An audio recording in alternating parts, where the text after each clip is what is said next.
की स्थिति देख लो तो खराब है और कोई अन्य स्थितियां देख लो तो खराब है। और सबसे बड़ी बात, हमारे यहाँ पर जो आरक्षण व्यवस्था होनी चाहिए वो आरक्षण व्यवस्था नहीं है। आर्टिकल 19(5)(6) का उल्लंघन करते हुए यहाँ पर हमारी बोली भाषा संस्कृति रीति रिवाज को नहीं जानने वाले को नियुक्तियां दी जा रही है। वो केवल और केवल एक ही काम कर रहे हैं, वो ये कर रहे हैं कि हमारे यहाँ के नाम का जो विकास है उस विकास को विनाश में बदल करके यहाँ पर जितना कमा करके वो जा सकते हैं उतना कमा करके वो जाने का काम करते हैं। उपस्थित होकर के तमाम जो लाइव देख रहे हैं उनके माध्यम उनको और यहाँ पर बैठे सभी साथियों को कहना चाहूंगा कि इस शेड्यूल एरिया के अंदर जो संविधान की हत्या कर रहा है, संविधान को नहीं मान रहा है, भारत छोड़ो आंदोलन चला था, ऐसा कैसा हमारा शेड्यूल एरिया आंदोलन जो शेड्यूल एरिया है, इस शेड्यूल एरिया के अंदर जो संविधान को नहीं मान रहा है वो शेड्यूल एरिया छोड़ो आंदोलन बहुत जल्द चालू करना होगा, जूते मार मार के भगाना होगा।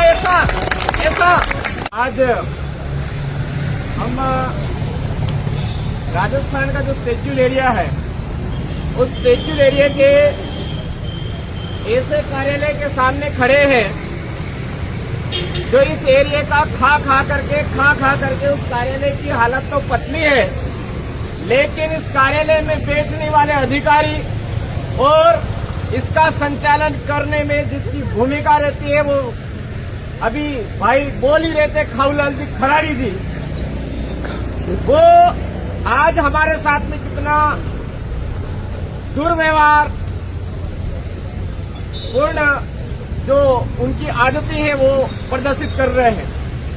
साथियों, आज के समय में हर हाथ में मोबाइल है, हर एक के पास में जागरूकता है, उसके बावजूद भी कभी 1500 करोड़ लैप्स हो जाते हैं, 600 करोड़ का घोटाला हो जाता है, 400 करोड़ का घोटाला हो जाता है और कोई ऐसे जो घोटाले हो रहे हैं उनको लेकर के अगर धरने पे बैठ रहे हैं तो उनको माँ बहन की गालियां दे करके वहां से उठाने भगाने का काम भी किया जा रहा है।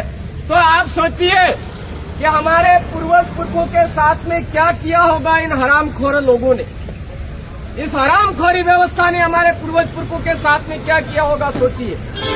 आज इस शेड्यूल एरिया के अंदर शिक्षा की कंडीशन की बात करें, विद्यालय सारे के सारे जर्जर अवस्था में है, वहां पर शिक्षकों की बात करें तो जो शिक्षक चाहिए वो दिया ही नहीं है। हमेशा हम और हमारे इस एरिया के लोग जब स्कूल मांगते हैं तो ये कोई टट्टी खाना के लिए पैसे दर्शा देते हैं और पता नहीं कहां से ये बता देते हैं कि हमने पैसा यहाँ खर्च किया है। अस्पतालों की हालत देख लो, बस रेफर करने के अलावा कोई काम नहीं है। यह स्थिति हमारे इस शेड्यूल एरिया की कर रखी है। आज हॉस्टलों की ये कंडीशन देख लो और मेरे हाथ में ये है स्वच्छ परियोजना के नाम पर। मैं तो सीधा सा आपको बताना चाहूंगा कि हमारे इस इलाके के अंदर जितनी भी एनजीओ है वो सारे के सारे एनजीओ आदिवासियों का खून चूसने वाले एनजीओ है मेरे साथियों, और उन एनजीओ के जरिए ये इन ऑफिसों में संपर्क कर करके डका रहे हैं, करोड़ों का माल गायब कर रहे हैं और आज हमारे इस एरिया का विकास जो है वो रुका पड़ा है। आज इस इलाके में सड़कों की स्थिति देख लो तो खराब है और कोई अन्य स्थितियां देख लो तो खराब है। और सबसे बड़ी बात, हमारे यहाँ पर जो आरक्षण व्यवस्था होनी चाहिए वो आरक्षण व्यवस्था नहीं है। आर्टिकल 19(5)(6) का उल्लंघन करते हुए यहाँ पर हमारी बोली भाषा संस्कृति रीति रिवाज को नहीं जानने वाले को नियुक्तियां दी जा रही है। वो केवल और केवल एक ही काम कर रहे हैं, वो ये कर रहे हैं कि हमारे यहाँ के नाम का जो विकास है उस विकास को विनाश में बदल करके यहाँ पर जितना कमा करके वो जा सकते हैं उतना कमा करके वो जाने का काम करते हैं।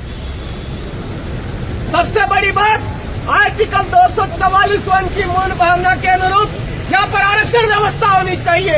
यहाँ पर आदिवासियों की बोली भाषा संस्कृति रीति रिवाज को जो जानता है, पहचानता है, उनकी मूल भावना को जानता है, उसको यहाँ पर नौकरी दी जानी चाहिए।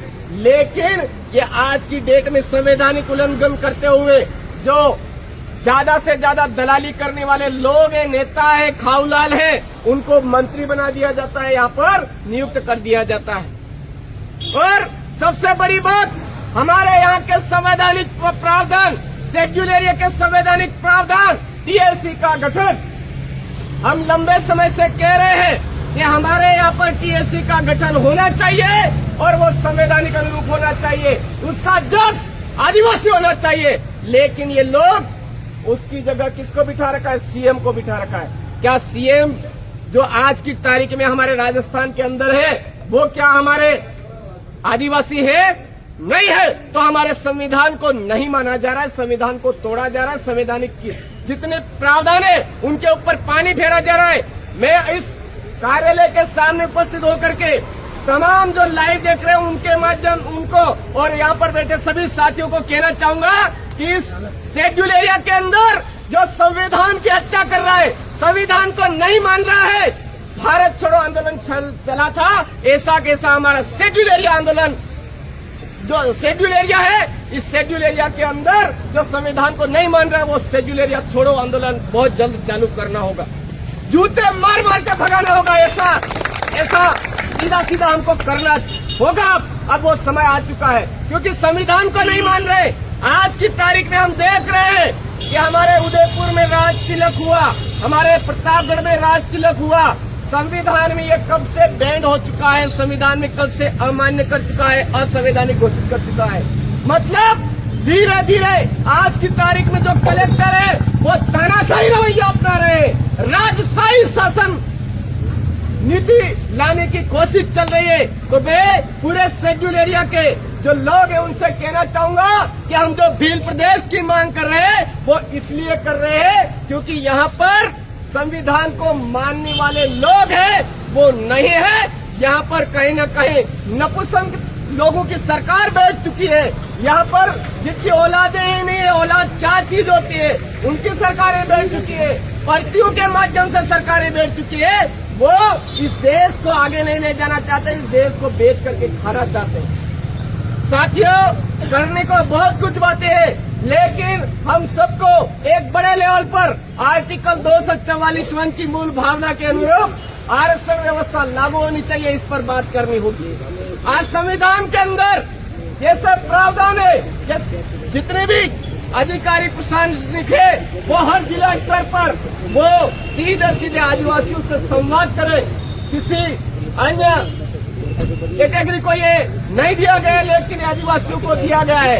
आज दिन तक ऐसा नहीं हो रहा। हम चाहते हैं कि हमारे शेड्यूल एरिया के अंदर जितनी भी प्रशासनिक व्यवस्था है वो शेड्यूल एरिया के जितने भी आवाज उठाने वाले संगठन है उनके साथ में संवाद करें, शेड्यूल एरिया की जो मूल भावना है उसके अनुरूप आरक्षण व्यवस्था लागू करें।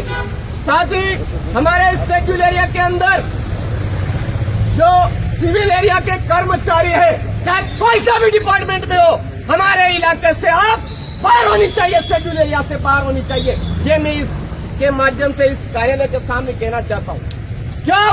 क्योंकि सिविल एरिया के जितने भी आ रहे हैं कर्मचारी वो शेड्यूल एरिया की जो भावना है, शेड्यूल एरिया का दुख दर्द है उसको नहीं समझ रहे हैं और शेड्यूल एरिया के साथ में जितना शोषण कर सकते हैं, जितना अत्याचार कर सकते हैं, जितना यहाँ से डकार सकते हैं, यहाँ पर निर्दयता के साथ में वो डकार रहे हैं, शोषण करके यहाँ से जा रहे हैं। अब हम प्रत्येक डिपार्टमेंट में ये मांग करते हैं कि शेड्यूल एरिया के लोगों को शेड्यूल एरिया में नियुक्ति दो और सिविल एरिया को के लोग